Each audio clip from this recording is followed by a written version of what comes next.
July August 24-এ নিহত শহীদদের প্রতি শহীদদের আত্মার মাগফিরাত কামনা করি এবং যারা অসুস্থ জুলাই আগস্ট যোদ্ধা আছেন তাদের সুস্বাস্থ্য কামনা করে আমি আমার লিখিত বক্তব্য পাঠ করা শুরু করলাম।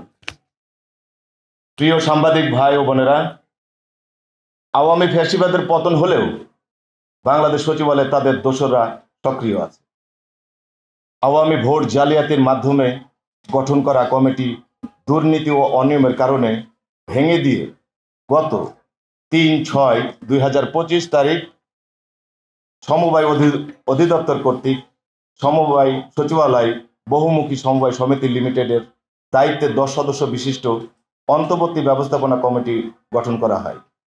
যথারীতি কমিটির সম্পাদক জনাব মোহাম্মদ মুজিবুর রহমান, বর্তমান কমিটির সম্পাদক জনাব মোহাম্মদ মুজাহিদুল ইসলাম সেলিমকে গত 23/6/2025 খ্রিস্টাব্দে তারিখ দায়িত্ব বুঝিয়ে দেন। দায়িত্ব বুঝে নিয়ে 3 দিন বর্তমান কমিটি ক্যান্টিন পরিচালনা করেছে।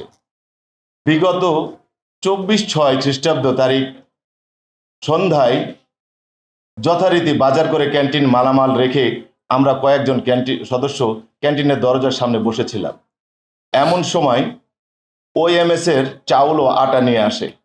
কমিটির লোকজন সেখানে বসে ট্রাক থেকে মালামাল নামানোর প্রস্তুতি নিলে আওয়ামী জালিয়াতির মাধ্যমে গঠিত কমিটির সভাপতি, অর্থ বিভাগের প্রশাসনিক কর্মকর্তা মোহাম্মদ মঈনুল ইসলাম ও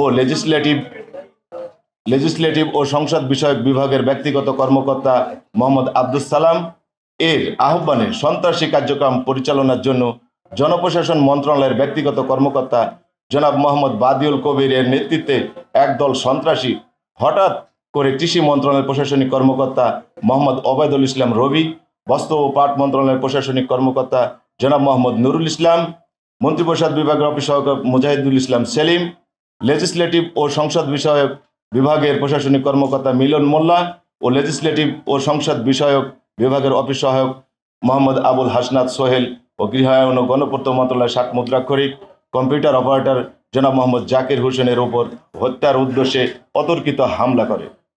তাদের লোহার রড ও চাপাতির আঘাতে মোহাম্মদ নুরুল ইসলামের মাথা ফেটে যায় ও তারা চেইন, দেশীয় অস্ত্রশস্ত্র ও বাঁশের লাঠি দিয়ে নুরুল ইসলামের ওপর হাইনার মতো ঝাঁপিয়ে পড়ে। তাদের আঘাতে নুরুল ইসলামের মাথা, চোখ, হাত ও পা ফেটে এবং দাঁত ভেঙে যায়। এছাড়া শরীরের বিভিন্ন স্থানে ফুলে ওঠে। বর্তমানে নুরুল ইসলাম ঢাকা মেডিকেল কলেজ হাসপাতালে আশঙ্কাজনক অবস্থায় ভর্তি আছেন।